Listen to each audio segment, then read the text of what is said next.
para todos los estudiantes del curso de macroeconomía. Hemos comenzado la grabación de esta segunda webconferencia. Permítanme, comenzamos a compartir pantalla, la presentación que se tiene preparada. De esta manera, entonces, como le manifestaba, esta es la segunda webconferencia del curso Macroeconomía 2. Mi nombre es Marco Daniel Perdomo. Soy el director de este curso y la idea es darles a conocer el desarrollo puntual de esta nueva guía de actividades que se le ha denominado como la fase número 3, modelo Mondel-Fleming. ¿Sí? Es el curso Macroeconomía 2 con código 102.767.765 y para este momento, fase 3, el tipo de actividad es independiente. El modelo de la evaluación, el momento de evaluación es el intermedio. El puntaje máximo de esta actividad es de 125 puntos.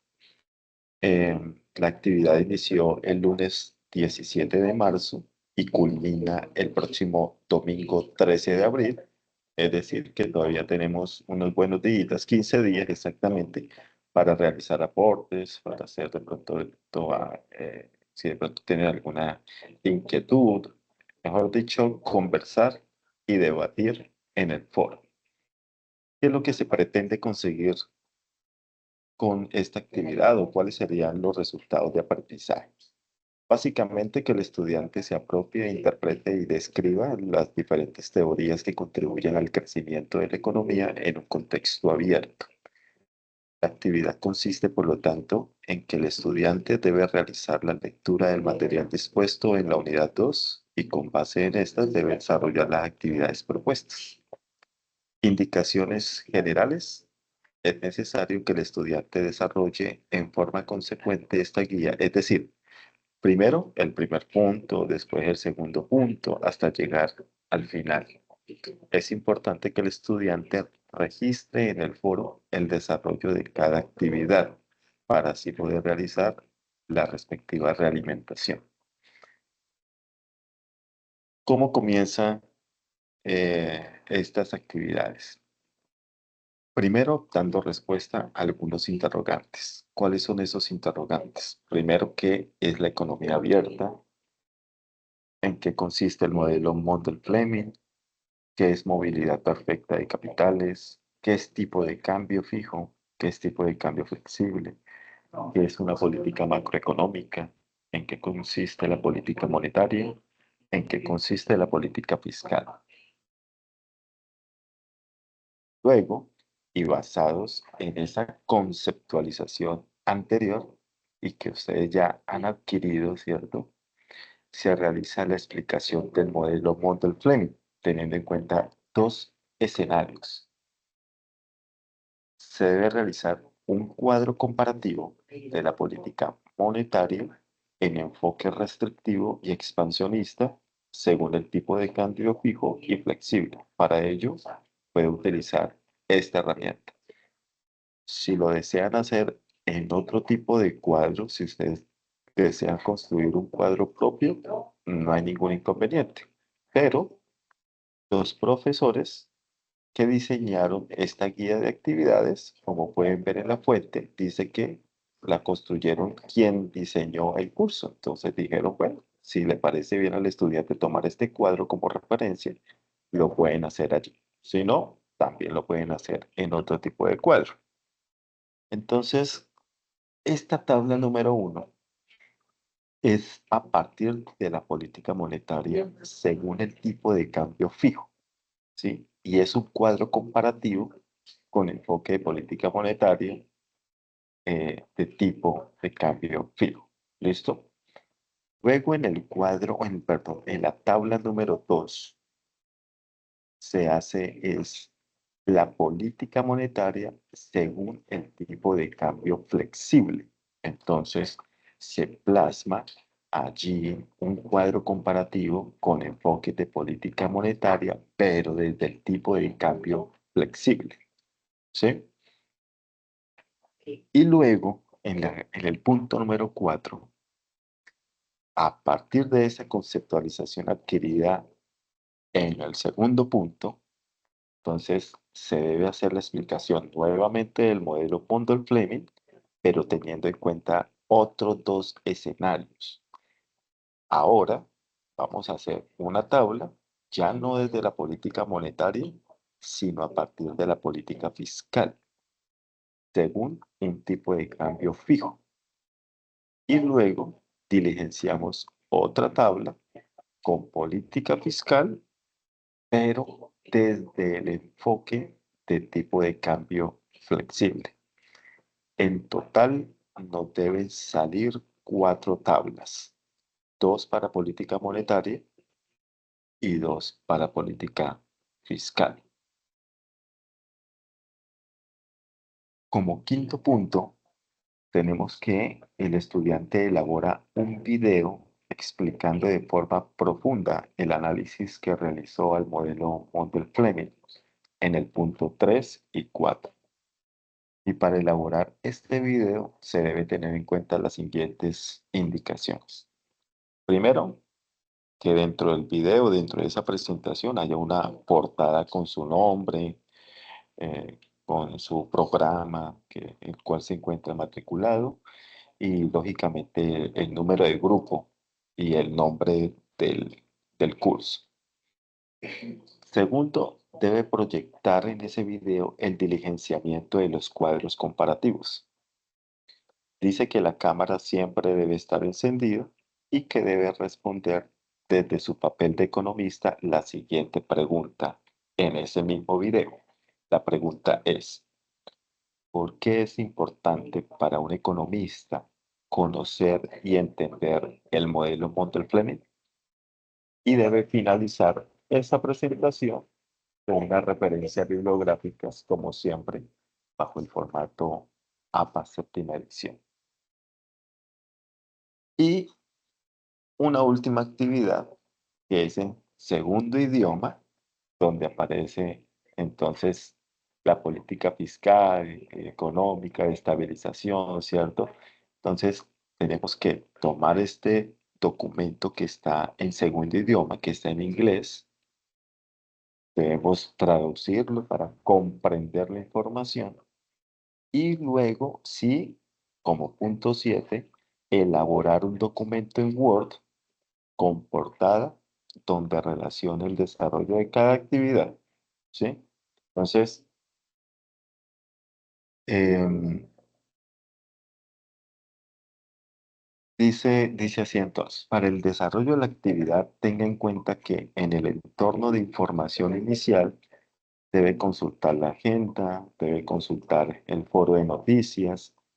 Resulta que en el foro de noticias, yo de todos modos las invitaciones se las he hecho también en el foro, pero miren que han habido algunas actividades muy interesantes. Hace poco les envié algo sobre las clases, una clase espejo que va a haber, donde van a tratar desde la perspectiva económica las decisiones que está tomando Donald Trump en Estados Unidos. Entonces, mire que son invitaciones que no es por invitar, ¿sí? Simplemente como por colgar.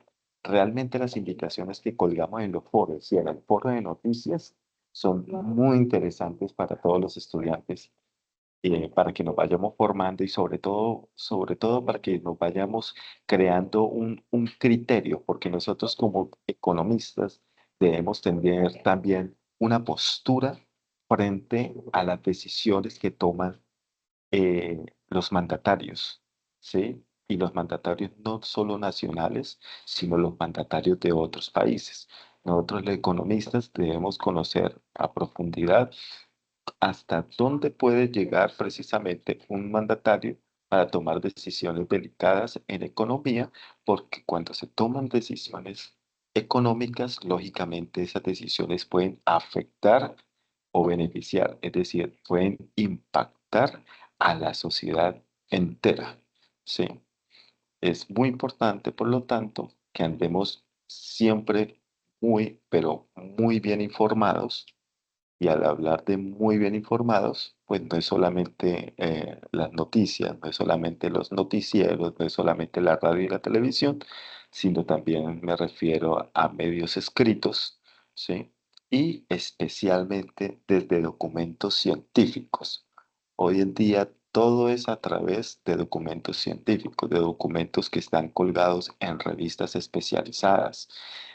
Este tipo de información es las fuentes más seguras que pueden haber, porque todos esos documentos que están colgados en revistas indexadas o en revistas de divulgación deben haber pasado por un proceso de investigación, donde esos resultados que se proyectan allí deben haber estado recogidos a través de instrumentos que también estuvieron validados. Entonces, es información más verídica, ¿cierto? Más veraz. Y desde allí los invito entonces a revisar todo esto. Ejemplo, si vamos a hablar del modelo Mundell-Fleming, lo más interesante sería ir y buscar fuentes académicas confiables, es decir, documentos, libros, artículos, donde nos comenten sobre este modelo y cómo impacta precisamente la economía y cuál es la importancia que tiene. Entonces, retomando. En el entorno aprendizaje, ustedes van a tener que leer el material bibliográfico y van a participar en el foro registrando los aportes. Y en el entorno de evaluación van a entregar el documento en Word de manera individual, de acuerdo con las indicaciones que ya, que ya se dieron y a partir de las siguientes indicaciones para la entrega del documento. ¿Cómo van a entregar el documento? Debe contener una portada, el desarrollo de las actividades y las referencias bibliográficas. En esta oportunidad no se pide más. En esta oportunidad no le están pidiendo objetivos, no le están pidiendo qué justificación, qué introducción, qué conclusiones. No, aquí es muy puntual. Portada, desarrollo de las actividades y referencias bibliográficas. Y lógicamente lo que no puede dejarse de lado son la aplicación de la norma APA séptima edición. ¿Cómo se entrega? Hoja tamaño carta, letra Arial, tamaño 12, interlineado doble. Y evidencias de trabajo grupal no existen porque es una actividad netamente individual.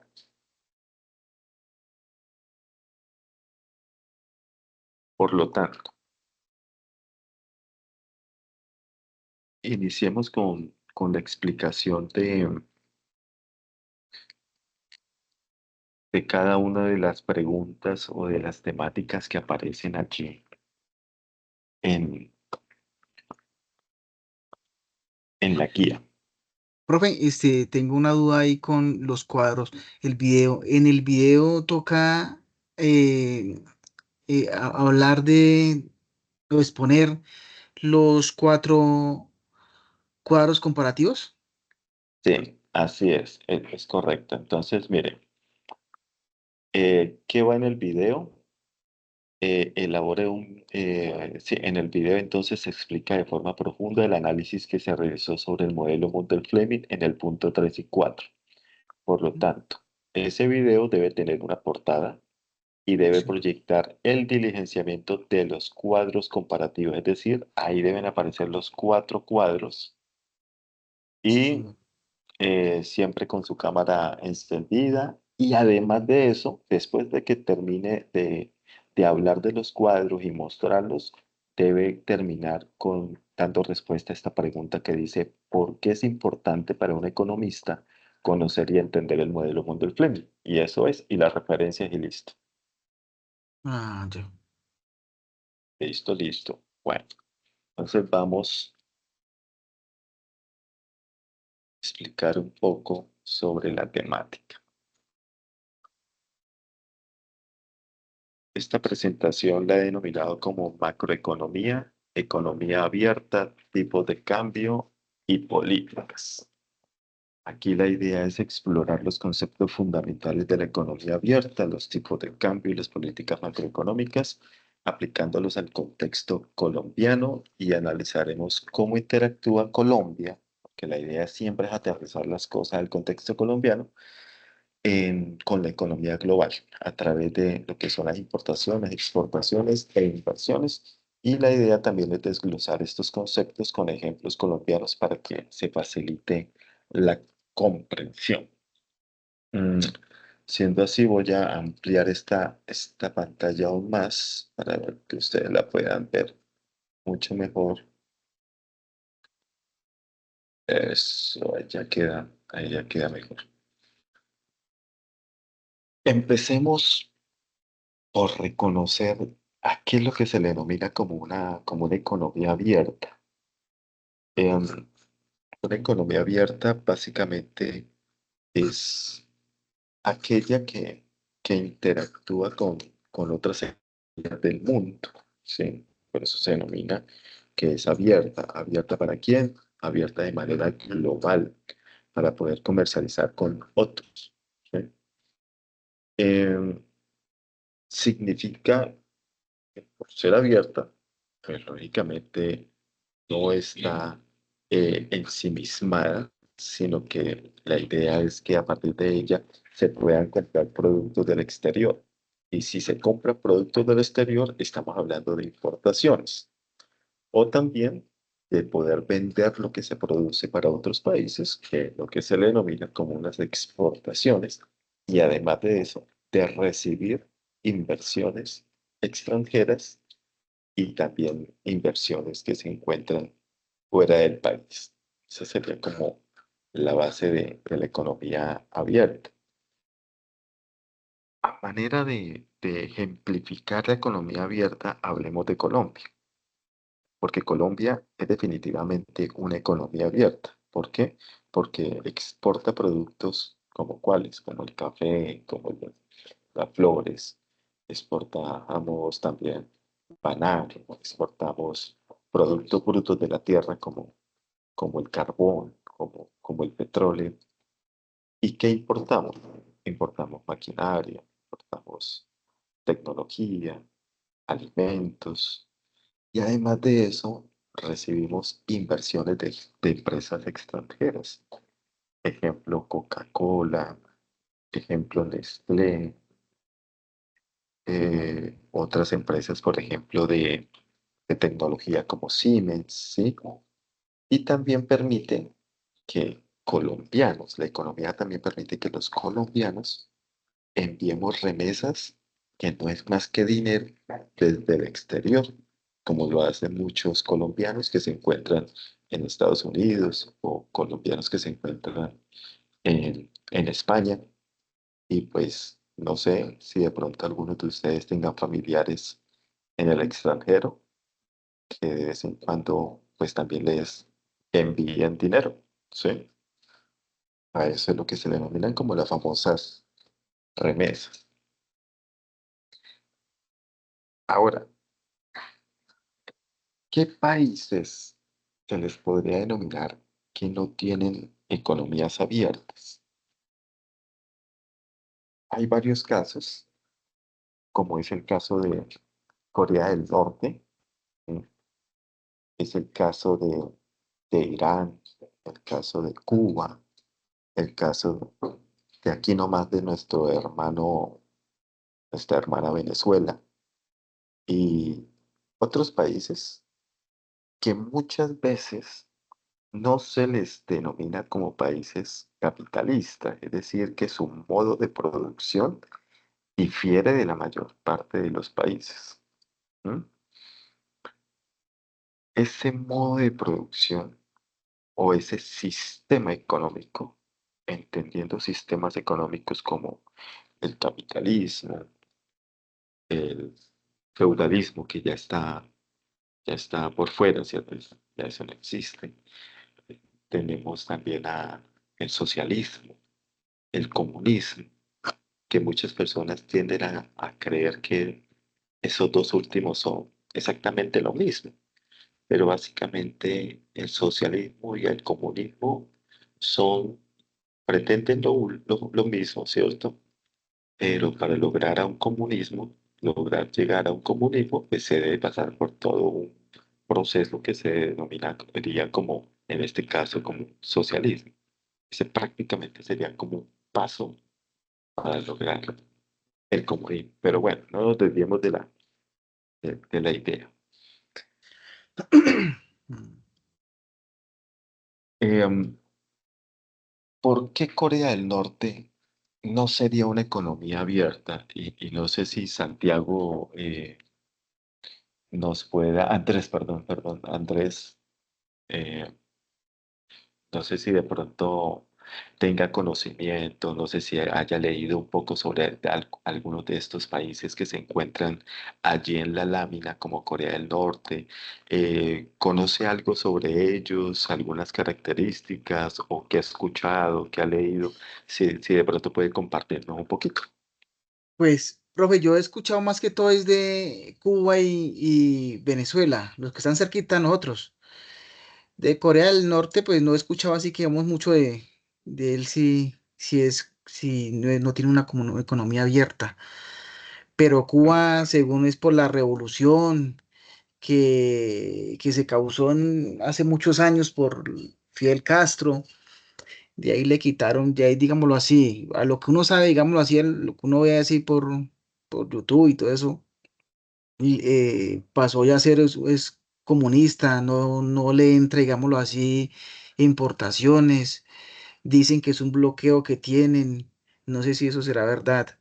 Y ahora lo mismo está pasando con Venezuela, que ya no es una economía abierta, sino que ya es ya no, creo que no importa ni exporta.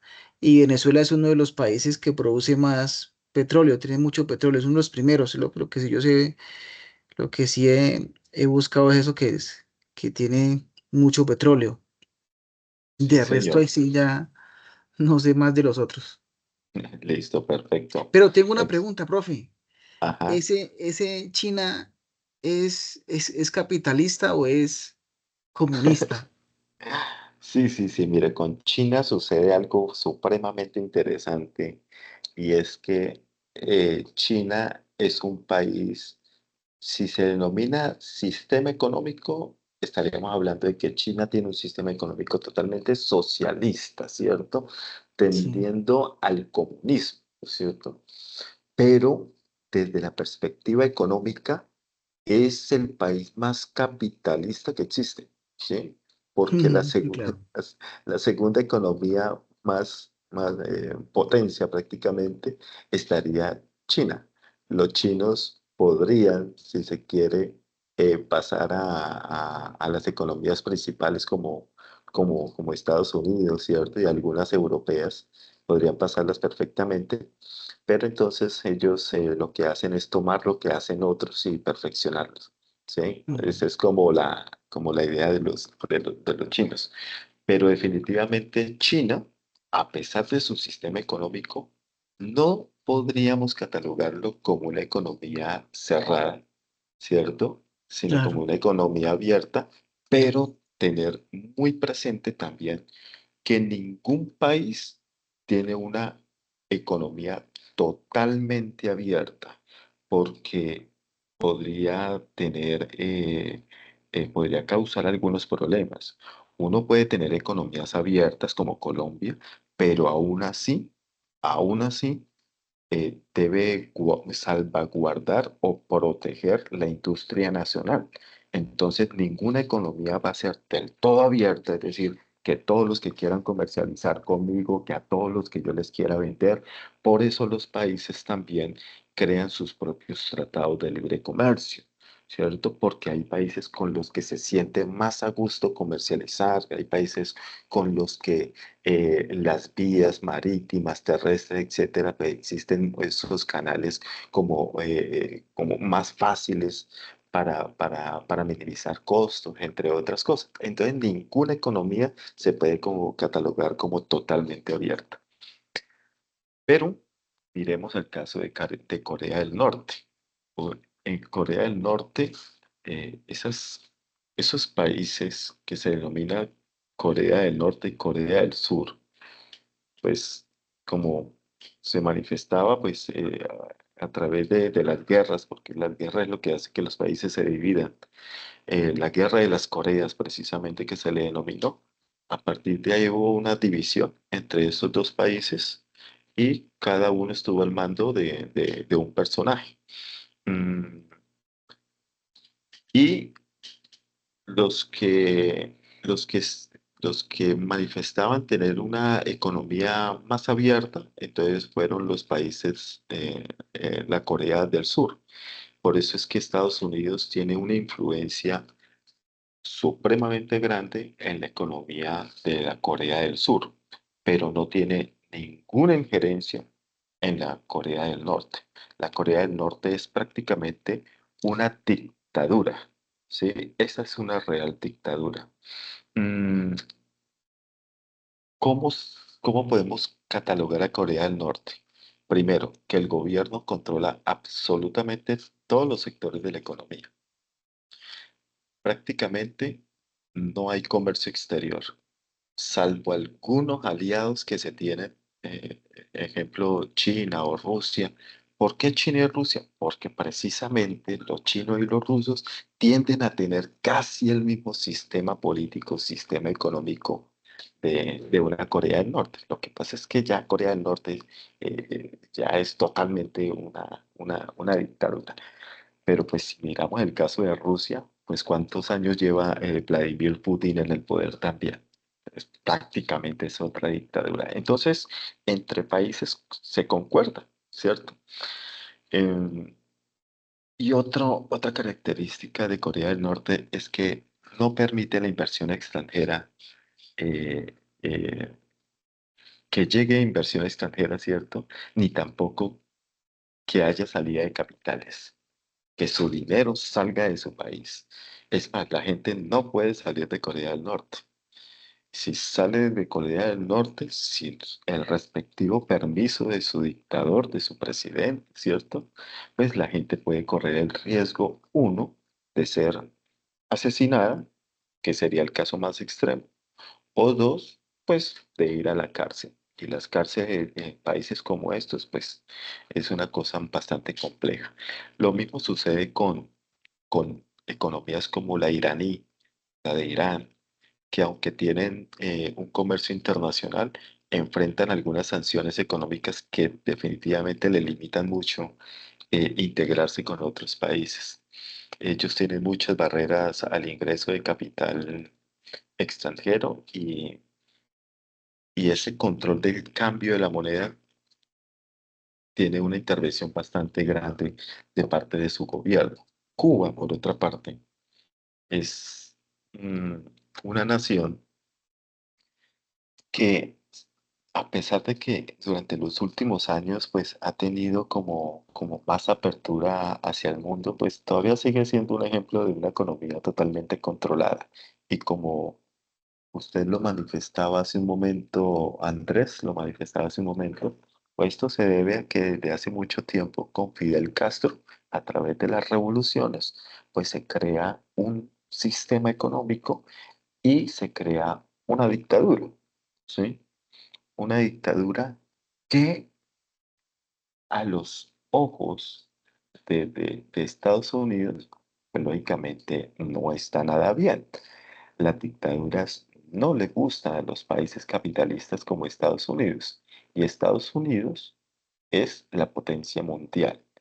Geopolíticamente hablando, en alguna oportunidad, en uno de los textos se manifestaba que la geopolítica está manejada por tres actores. Uno, Alemania, que es el dueño de Europa. Lo decían de esa manera muy coloquial, ¿no? Alemania es el dueño de Europa, Japón es el dueño de Asia y Estados Unidos es el dueño del resto del mundo. Entonces, si lo miramos así, lógicamente, cuando un país entra en rigor una dictadura y cambia su sistema político, pues entra en contravía de los intereses norteamericanos. Y cuando se entra en contra de los intereses norteamericanos, Norteamérica, Estados Unidos, le crea unas barreras a ese país. ¿Sí? Es decir, le crea unas barreras ¿para qué? Para encerrarlo, ¿cierto? Para encerrarlo, para encasillarlo y para que él no pueda desarrollar comercio con otros países en la medida de lo posible. que no lo puede hacer. Y cuando un país no tiene relaciones con otros países y no tiene inversiones desde otros países y hacia otros países, la economía se cierra y la economía, pues, lógicamente no puede avanzar.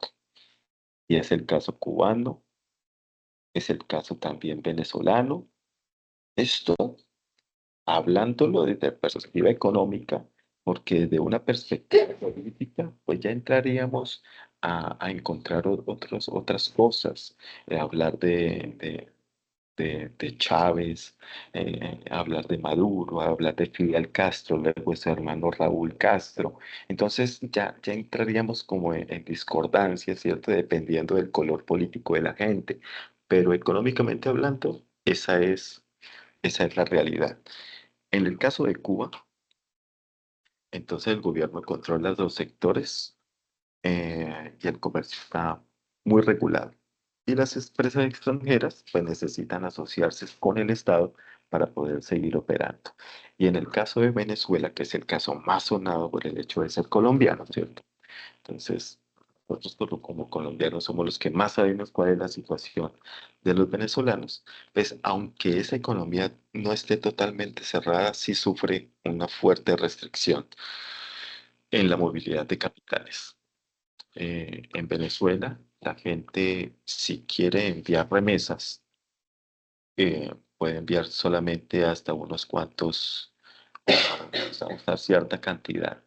Y la cantidad es prácticamente reducida.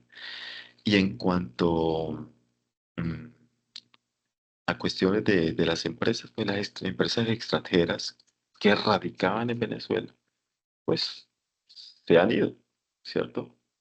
No se puede estar allí, porque si ustedes recuerdan, hace bastantes años, algunos años, tampoco muchos, cuando estaba Chávez en el poder, pues se hablaba de las famosas, ¿cómo le llamaban? Se me olvidó la palabrita, expropiaciones, ¿sí? Entonces Chávez salía muy orondo a las calles de las ciudades de Venezuela y decía, esta empresa pertenece a tal grupo empresarial de tal país, expropienla, ¿cierto? Y se hacía lo que él decía. La expropiación de una empresa significa, primero, entrar en modo negociación. La gente cree que la expropiación es quitarle la empresa al otro. Pues no. Lógicamente, si un gobierno está dispuesto a expropiar una organización, pues lógicamente es porque entra en un proceso de negociación. ¿Cuánto cuesta su empresa? ¿Cuántos trabajadores tiene? Eh, Porque la idea es que no siga operando con capital humano externo, sino interno. ¿Sí? Em, y si no se llega a ninguna negociación, pues lógicamente se impone un precio y el precio va a ser bastante bajo.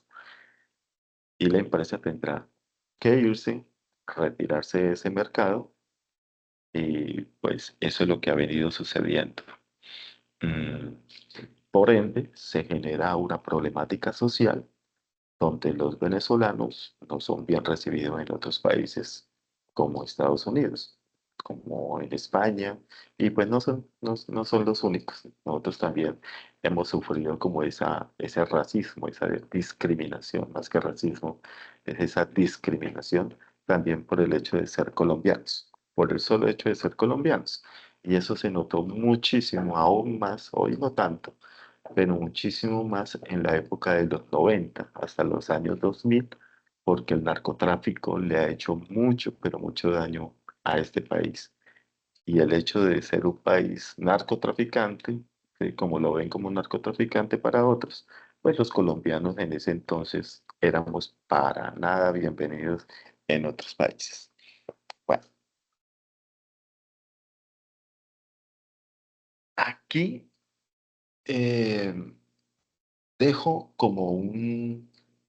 Ah, bueno, pero terminemos el caso venezolano, porque ¿qué hace que Venezuela no tenga una economía abierta? Primero porque ellos tienen restringidas las importaciones y las exportaciones con aranceles que sean como muy altos. Tiene también limitado el ingreso o la salida de capitales.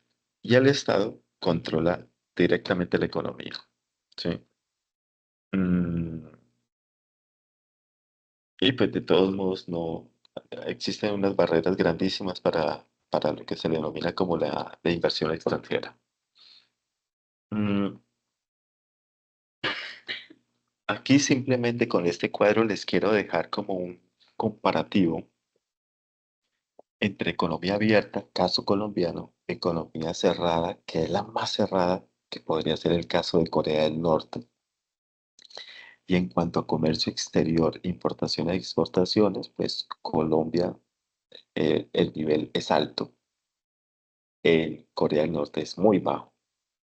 En cuanto a movilidad de capitales, la libre entrada y salida de capitales para Colombia es muy alta. Para economías como la de Corea del Norte, no se permite entradas o salidas libres de capital. En cuanto al tipo de cambio, mm, en Colombia es flexible porque varía según el mercado, ¿no? En Corea del Norte es una tasa de cambio totalmente controlada por el Estado. En cuanto a la participación de empresas extranjeras, es en Colombia muy alta. Nosotros necesitamos inversión extranjera porque al fin y al cabo lo que eh, los indicadores económicos, como el Producto Interno Bruto, lo que hacen es medir la producción de colombianos y extranjeros dentro del territorio nacional. Y si no tenemos como empresas extranjeras operando, pues va a caer la economía, eh, va a decaer los indicadores. En cambio, para Corea del Norte, pues no se permiten empresas para nada, empresas extranjeras trabajando en ese país. En cuanto a la intervención estatal, eh, podríamos decir que en Colombia es más bien como moderada porque hay cierta regulación, pero con una libertad económica. En Colombia ustedes pueden ver que no todo lo que dice el presidente se hace, porque el presidente, si bien es el dueño del ejecutivo, existe un poder legislativo el cual no puede ser movido o no puede ser direccionado por el gobierno. Que una cosa es el ejecutivo y otra cosa es el legislativo. Obviamente debería haber como una coherencia entre los dos y estar muy de acuerdo, pero pues actualmente es donde más se ha visto que existe como eh, una brecha bastante grande entre el ejecutivo y el legislativo, que cualquier cosa que el actual presidente propone, inmediatamente se tumba de parte del legislativo, es decir, de parte de los congresistas, tanto en la Cámara Alta como en la Cámara Baja. ¿M? Entonces, la intervención estatal en Colombia es moderada, pero en países como Corea del Norte, el Estado controla totalmente todos los sectores, ¿no? Y en cuanto al nivel de apertura a tratados internacionales, en Colombia es alta, ¿sí? Nosotros hemos firmado bastantes tratados de libre comercio. El último que se firmó fue con el de Estados Unidos, que si salió bien, que si salió mal, pues en todos los tratados de libre comercio hay ganadores y hay perdedores. Y los países, tanto de una parte como de la otra, también deben salir ganadores y vencedores en alguna parte. Mm, Mientras tanto, en países como Corea del Norte, que tienen economías cerradas, pues puede ser muy bajo el nivel de tratados internacionales, tirando a prácticamente nulos. Bueno, ahora sí, adentrémonos en lo que significa ese modelo Mondel-Fleming y, y en qué consiste.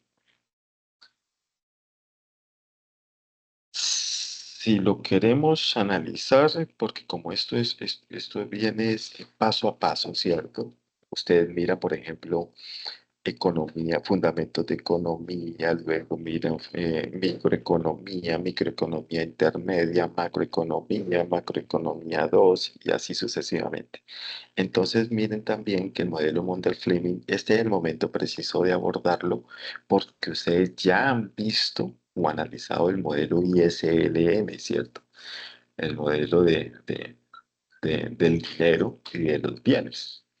Entonces, el modelo Mondel-Fleming no es más que una extensión del modelo ISLM que lo que hace es tratar de explicar el funcionamiento que tiene una economía abierta. Por eso estamos hablando de economías abiertas. Y este modelo analiza es cómo interactúa la política monetaria y la política fiscal con el tipo de cambio y la movilidad de capitales. Entonces resulta ser muy útil para poder entender cómo reacciona una economía cuando hay una entrada o una salida de capitales y cuando se toman decisiones de política económica. Y si nos vamos al caso colombiano, imaginémonos que el gobierno colombiano decide aumentar el gasto público, ¿sí? Si el gobierno intenta aumentar el gasto público, estamos hablando de una política fiscal expansiva, ¿cierto? Entonces, y al mismo tiempo hay libre movimiento de capitales, ¿sí?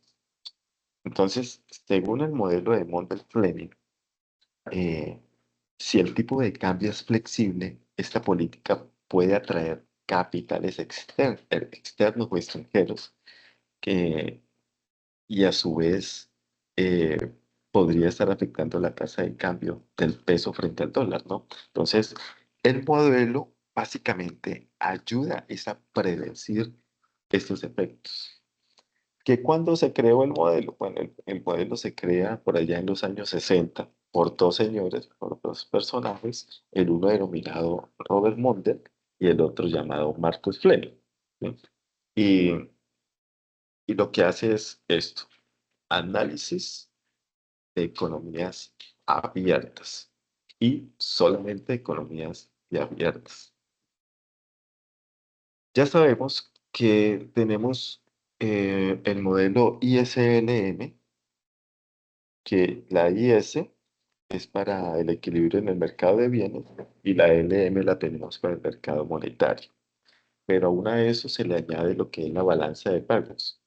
Esa balanza de pagos, recordemos que no es más que una contabilidad que se lleva a cabo en el país desde las importaciones y las exportaciones y el flujo de capital que tienen los países. Desde una perspectiva de uno de los autores clave de esto, que sería, por un lado, Salvatore y por otro lado está Pinky, ¿cierto? Ellos manifiestan que la balanza de pagos no es más que una tabulación de cargos y abonos que tiene un país con países extranjeros. Así es como lo definen ellos. Pero, ¿qué sucede? Mm, ¿Cuáles son los puestos de este modelo de Montel-Fleming? Por un lado, lo que se analiza todo es en el corto plazo. Eh, existe movilidad de capital. El país puede tener tipo de cambio ya sea fijo o ya sea flexible. Y la economía debe ser abierta, es decir, debe interactuar con el resto del mundo. Entonces, esos son los datos fundamentales. Mm, ¿Y qué analiza?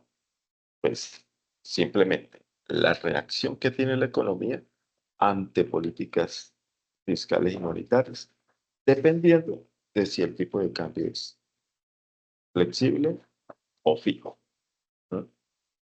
¿Qué son esos tipos de cambio flexibles o fijos? Si quieres de una vez abordemos esa parte porque antes de que después abordamos esta partecita de la movilidad de capitales. Vamos al tipo de cambio fijo o flexible. Perdón, Andrés, siempre me metió el nombre Santiago. Andrés, ¿sabe si en este momento Colombia tiene una tasa de cambio fija o una tasa de cambio flexible o variable? ¿Usted qué opina? ¿Conoce sobre ellos? Pues yo digo que es una tasa de cambio flexible. Ok. ¿Qué le hace pensar que es una tasa de cambio flexible? ¿Por qué lo considera que es flexible? ¿Por qué? Porque sucede que es que Colombia, como Colombia importa y exporta, y pues el precio de la moneda la pone la demanda o la oferta. Es como cuando, o sea, lo pienso yo, cuando nos decían que el dólar se puso más caro que la moneda local, que valía 5.000. Entonces yo pienso que Ajá, por eso es flexible, flexible. Entonces los precios aquí en Colombia, los productos subían, se ponían más caros, digámoslo así. Entonces por eso es que claro. pienso que es flexible. Ajá. Listo. Mire, ponle cuidado que hace un tiempo, hace algunos años, nosotros tuvimos una tasa de cambio fija. Pues no era fija, fija, fija. Es decir, que uno decir, bueno, el dólar estará a 4.553 pesos con 68 centavos. Entonces, por cada dólar. No es así. Pero sí tuvimos fija en el sentido que había un techo y había un piso. Hace mucho tiempo, eh, mejor dicho, el tipo de cambio fijo es un sistema en el que el valor de la moneda de un país está atado a otra moneda. ¿Cuál sería la otra moneda? El dólar. O a Eso, una, la ajá, extranjera. exactamente, que es la que lidera y la que han querido algunos países también tumbar, ¿cierto? Hasta Venezuela estuvo detrás de crear una moneda a nivel latinoamericano con la que se comercializara a nivel latinoamericano. Pero pues la moneda, el dólar ha sido bastante fuerte. Después se crea el euro en Europa porque habían libras esterlinas, el otro manejaba o tal otra moneda, ¿cierto? Entonces se crea toda una unión europea, y esa unión europea dijo, bueno, si nos unimos, entonces manejamos una misma moneda. Y se pensó también en algún momento que iban a tumbar al dólar como la moneda más fuerte o con la que se comercializara absolutamente todo, pero tampoco fue así.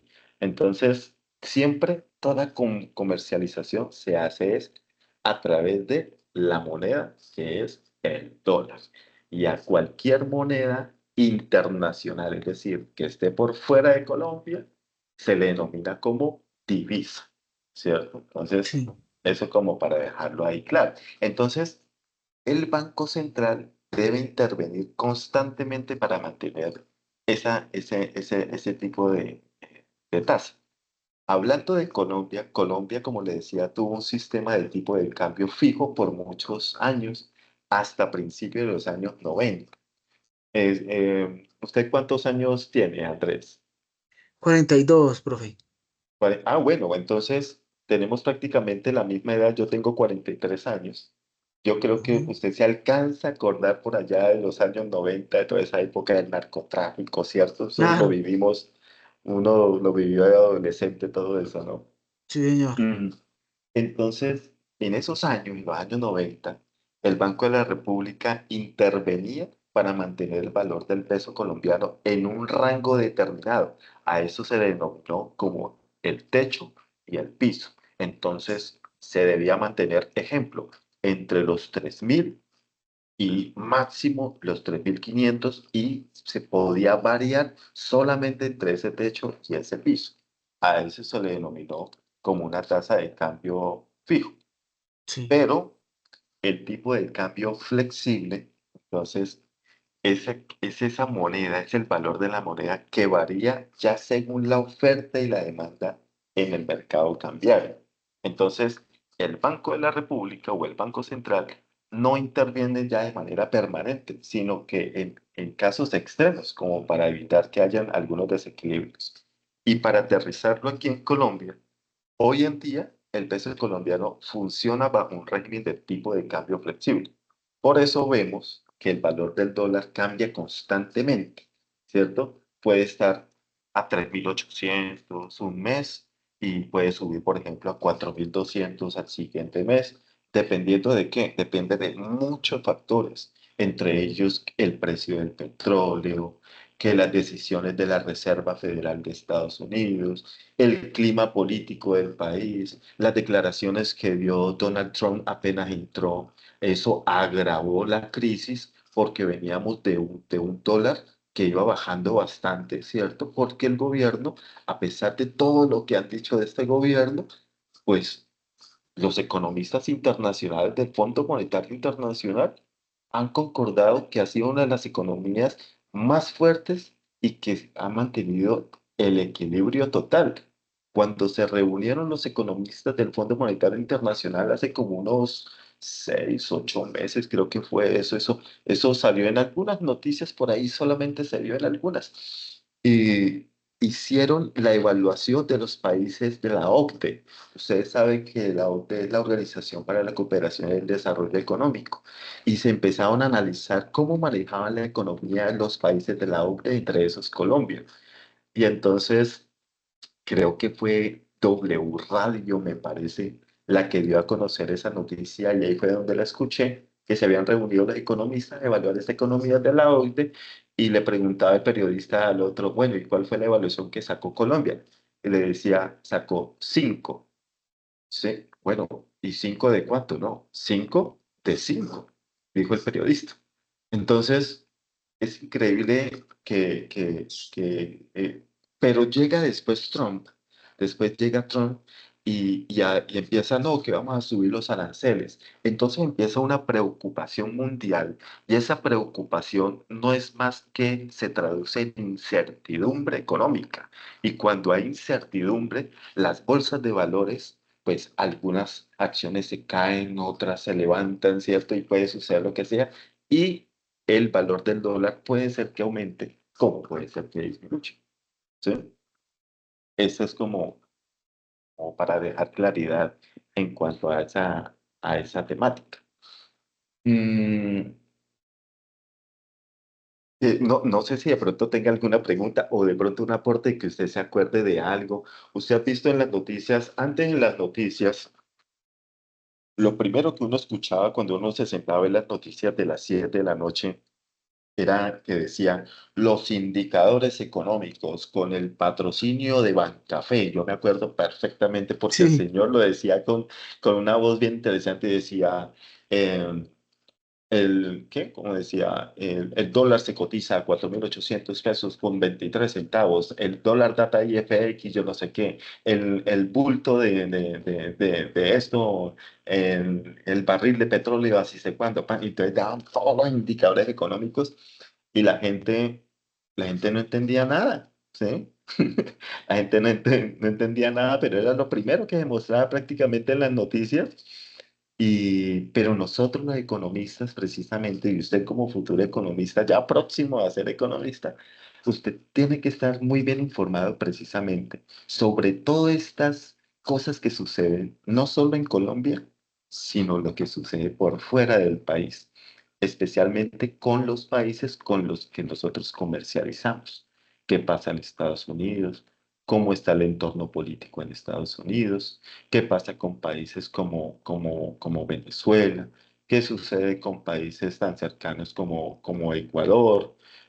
Bueno, y eso es lo que nos hace a nosotros como verdaderos economistas, porque los economistas al mismo tiempo prácticamente somos politólogos, y de alguna manera, si se puede decir así, porque nosotros tenemos que aprender a reconocer cómo es el manejo de la política, porque son los políticos los que toman las decisiones económicas de un país. ¿Sí? Entonces, mire que claro. esta carrera es muy bonita en el sentido que a uno le abre los ojos y le hace entender que lo que dicen los demás no importa, es lo que yo pueda averiguar por mis propios medios, por fuentes confiables, para poder después explicar a otros lo que está sucediendo, sin entrar de pronto en nada que tenga que ver con colores políticos, ni mucho menos. Hay que ser muy cauto en esas cosas. ¿Hasta el momento le ha gustado la carrera? Elegante, profe. Elegante, Sí, lo mejor, sí. Lo sí, mejor es la carrera de economía. Lo mejor. sí, muy, Sí, muy tenía una chévere. pregunta, profe. tengo una Ajá, pregunta. sí, Hablan mucho y critican mucho del petróleo. Dicen que, unos dicen que no lo extraigan, pues que no lo exporten. Pero prácticamente el petróleo, para mí, creo yo, es el combustible de la economía. sí, correcto, Imagínense, donde no haya petróleo no se pueden exportar los productos y los bienes y servicios, los productos. correcto. Hay muchos, pero muchos bienes, productos que son derivados del petróleo, ¿sí? Empezando por los zapatos que usted tiene en este momento, porque la suela de sus zapatos proviene del petróleo, nomás con darle ese caso. El champú y el jabón que usted está utilizando ahorita más rato cuando se baña antes de dormir es un derivado del petróleo. Entonces son muchos los productos derivados de este crudo que le llaman, o de este oro negro que le llaman. Y todavía sigue siendo supremamente importante. Todavía sigue siendo supremamente importante. Pero dentro de muy poco tiempo, puede ser que ese poco tiempo sean 20, 30 años, ¿cierto? Pero pues 20, 30 años se pasan volando, Sí, ¿sí? Pero puede ser que dentro de 20 o 30 años el petróleo no pueda ser más el garante o el bien más preciado de un país, ¿sí? Porque también se escasea, ¿sí? claro, También se escasea, eh, y tendremos que remitirnos a, a producir suelas de zapatos, desde otros medios, ¿sí? Tendremos que hacerlo porque el petróleo, pues, definitivamente va a escasear. Entonces, este gobierno en manos del señor Gustavo Petro, ha dicho, bueno, hay que dejar de, de depender, empezar a depender, dejar de depender del petróleo, porque por un lado, pues hace un daño al medio ambiente y eso nadie lo puede negar. Y pues el tipo es un ambientalista a morir. El tipo es una persona que quiere que todo el mundo cuide el planeta, pero para cuidar el planeta uno tiene que ser muy consciente del cuidado del planeta, ¿sí? Y en Colombia no lo somos. Nosotros no somos conscientes del cuidado de nuestro mundo, ni siquiera de nuestro propio puesto de trabajo.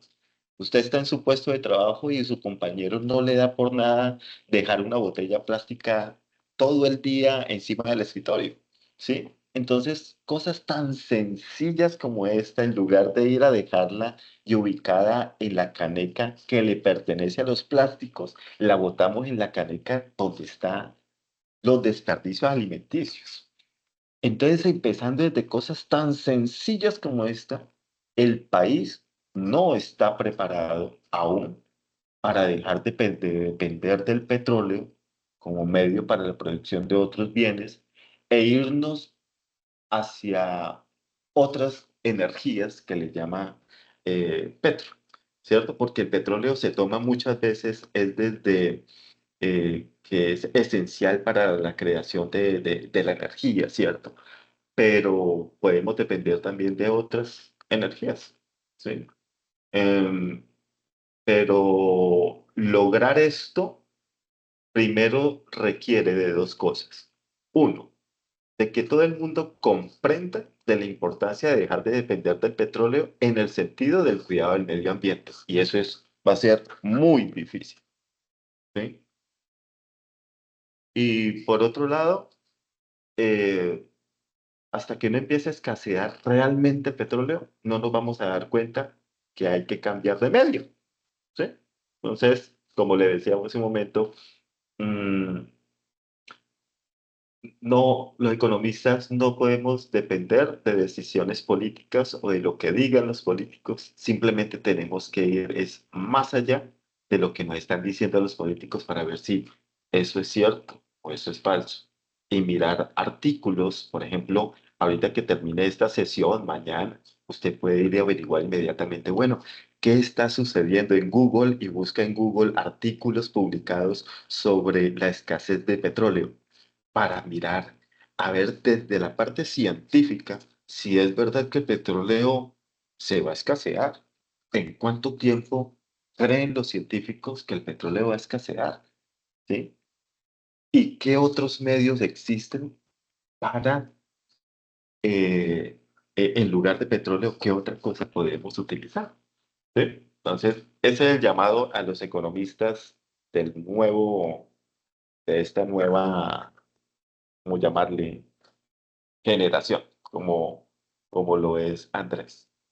Claro, sí, señor. Entonces, Andrés, cuidado, continuemos aquí con lo que es la política monetaria. Mm, la política monetaria no es más que el control de la cantidad de dinero. Básicamente es eso. ¿Quién controla la cantidad de dinero en un país? El Banco de la República, ¿cierto? Que se denomina también como la banca central. ¿Cómo se controla la cantidad de dinero? O más bien, ¿por qué es importante controlar la cantidad de dinero? Porque si hay mucho dinero se puede crear la inflación. Y la inflación es un fenómeno que se caracteriza por el alza en los precios de los bienes y servicios que hacen parte de una canasta básica familiar. Y si los precios son altos, la gente no va a estar bien, ¿sí? La gente va a necesitar cada vez de más dinero Creo que para poder, ese es el ajá, sobrecalentamiento, ¿cierto? el sobrecalentamiento, correcto, ¿sí? Mm. Entonces,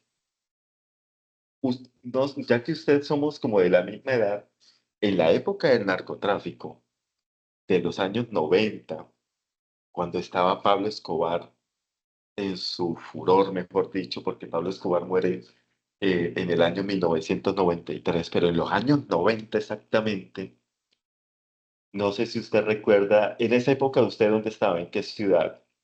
93, yo estaba en Girardot, yo soy de Girardot.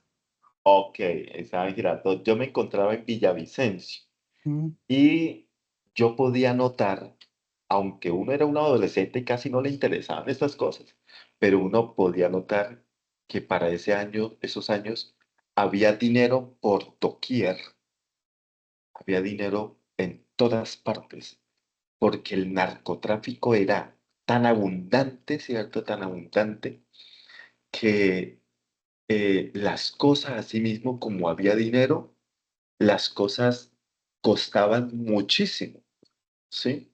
Había mucha plata, pero los precios de las cosas eran Ah, muy altos, ujú. ¿sí? Sí. Eso es lo que se denomina como inflación.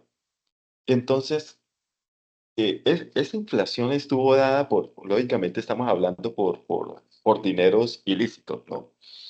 Mm, pero cuando hay mucha plata, circulando. Entonces, ¿cuál es la medida de política monetaria que se toma generalmente? Entonces, los gobiernos deciden, o el Banco de la República es el que decide, porque no es el presidente, no es Petro, no es Duque, no es Uribe los que deciden. El que decide es el Banco de Banco la Central. República, exacto, el Banco Central y su junta directiva son los que toman la decisión y dicen, bueno, señores, hay que aumentar las tasas, perdón, hay que bajar, perdón, hay que aumentar las tasas de interés, dice, dice el Banco de la República. Esa Aumentemos es las la tasas de política interés. restrictiva, ¿cierto, profe? Correcto. Ajá. Entonces, ¿qué sucede, Andrés, si el banco, si cuando ahora usted va al banco, porque usted requiere de un crédito, y usted va a sacar un crédito y resulta que la tasa estaba al 1%, y ahora resulta que está al 2%? ¿Qué pasa con Andrés? Pues se pone muy cara la tasa y ya uno se abstiene a sacar un préstamo. Exactamente. Entonces Andrés dice, uy, no, no, no. Si yo tomo eso al 2%, eso ya es muy, muy alto. Entonces se abstiene de tomar ese crédito. Por lo tanto, está dejando de meter más dinero en circulación. Y por otro lado, si la tasa de interés es alta, eso significa que los CDTs, que las cuentas de ahorro se ponen más atractivas. Entonces, en lugar de sacar plata, a usted le gustaría es meter plata en su cuenta de ahorros, en su CDT, porque el interés está más alto, por lo tanto usted va a tener rentabilidad. Entonces la Claro. gente quiere es guardar la plata en el banco y cuando guarda la plata del banco, la está sacando de circulación y por lo tanto disminuye el dinero circulante y baja la inflación. ¿Sí? Así es Sí. como se manejaría esta política monetaria desde la perspectiva de la política monetaria. Porque desde la perspectiva de política fiscal, cuando a usted le dicen política fiscal, de pronto, ¿qué es lo primero que piensa, Andrés? El gobierno es el que saca esa política, eso es una herramienta del gobierno y ya creo que en la expansiva aumenta el gasto público y disminuye el impuesto, me parece que es. Excelente, usted ha dicho la palabra correcta. Cuando a uno le dicen política fiscal, es decir, el fisco tiene que ver con impuestos. Entonces, el gobierno, cuando estamos en un momento inflacionario, el gobierno también puede sacar nuevos impuestos o aumentar el gravamen de los impuestos que ya existen, de tal forma que los ciudadanos, empresarios y demás tengamos que pagar más y sacar el dinero circulando para que disminuya el dinero y baje la inflación. Entonces, es otra, desde la política fiscal también se puede llegar a disminuir la inflación. Mm, aquí les dejo simplemente un cuadro donde aparece el cuadro comparativo de la política monetaria desde el enfoque restrictivo y expansionista, según el tipo de cambio, tipo de cambio fijo y flexible. Pues también para que tengan ustedes una idea de si lo están haciendo bien, de si tienen alguna inquietud o duda de que si la tasa de interés bajaría o subiría. Lo importante que es, Andrés, lo importante es no es hacer el cuadro y presentarlo, porque pues eso hasta uno con inteligencia artificial lo puede hacer. Pero lo importante de esto es que usted tome el cuadro y luego de esta webconferencia donde hemos manejado ya varios de los conceptos, entonces usted diga, bueno, este cuadro dice que la tasa restrictiva mm, con tipo de cambio fijo, ¿cómo la podemos analizar? Entonces, bueno, cuando es restrictiva y hay un cambio, un tipo de cambio fijo, una tasa de cambio fijo, entonces el objetivo principal sería para controlar la inflación. Generalmente, para bajar la inflación, ¿cuál es el instrumento que más se utiliza? Es el aumento de la tasa de interés, como lo acabamos de ver en el ejemplo que le di. ¿Esto qué haría? Entonces, ¿esto qué efecto traería? Pues lógicamente que la tasa de interés suba para que el efecto sobre la inflación o sobre los precios disminuya, pero el efecto es que en el crecimiento de la economía esto generaría un poco de desaceleración, ¿sí? Desacelera. No quiere decir que baje, ¿cierto? Pero desacelera. Es como cuando usted va en el carro o usted va en la moto y usted le mete la pata al carro y le oprime el acelerador. Pero usted después llega un momento en que desacelera. Una cosa es desacelerar y otra cosa es frenar, ¿cierto? Entonces, Claro. llega un momento en que se desacelera la economía, ¿cierto? Y en cuanto a la reacción del tipo de cambio, lo que hace es que el Banco Central debe tomar medidas, intervenir para poder mantener ese tipo de cambio. Y este análisis lo hice simplemente tomando la segunda columna. de restrictiva de cambio fijo. La idea es que usted tome el cuadro que usted haga o si quiere este cuadro, ¿cierto? Y después de hecho usted haga todo el análisis que le quiera hacer a esto. A ver, yo estaba, a ver si tengo alguna. Ah, bueno, yo creo que esa es como todo el marco teórico que se le puede entregar en esta webconferencia para que puedan desarrollar la guía de actividades. Y pues espero que haya sido algo ameno al menos para Andrés, que es el único que se encuentra aquí conectado, pero Sí, señor. que es un placer escucharlo y qué chévere que abra su micrófono y conversemos. Después nos estaremos viendo en una perdón, ya no es una webconferencia, sino en el próximo CIPAS, para que abordemos un poquito sobre estas mismas temáticas pero que analicemos, por ejemplo, otros países, qué pasa en Estados Unidos, qué pasa en países de Latinoamérica, cómo se encuentran esas naciones, y hablemos un poquito más como desde la actualidad para que nos informemos un poco más. ¿Qué le parece? Claro, profe. Sí, sería bueno, es buenísimo saber de economías de otras naciones. Es muy Ajá. importante para uno como economista. Listo, entonces, si Dios lo permite, les estaré compartiendo la invitación al segundo CIPAS. Yo creo que eso puede estar siendo como de hoy en unos 8, 10 días más o menos, porque es que nos encontramos en un evento. Pero con gusto los invito. Y si usted pudiera eh, llevar algo leído sobre algún país en específico, ¿sí? Alguno, para que conversemos. Averígüese cómo es la economía, por ejemplo, en Ecuador, o en Chile, o en Canadá, o en España. Averígüese y miramos y hacemos comparativos con países como el nuestro. Y conversamos un poquito en ese próximo CIPAS. Entonces, Andrés, muchas gracias por su participación y espero que sus compañeros puedan ver esta grabación que mañana, si Dios lo permite, será subida en el foro. Me place saludarlo y espero que pase una feliz noche. Bueno, por lo mismo. Que esté bien, profe.